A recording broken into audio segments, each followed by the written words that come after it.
future-ready protection. Bobby never let it slip. He just kept pedaling.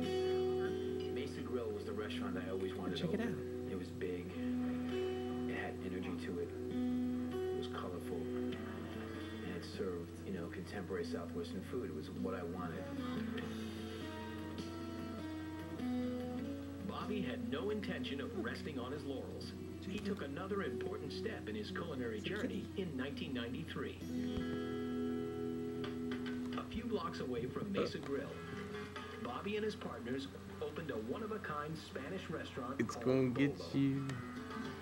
It's gonna get Bobby's you. idea at Bolo was to reinterpret Mediterranean food, emphasize its Latin accents, and highlight its bold flavors.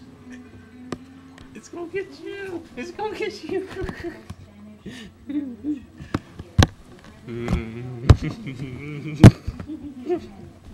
Come on. He wants to play with you. He wants to play with you.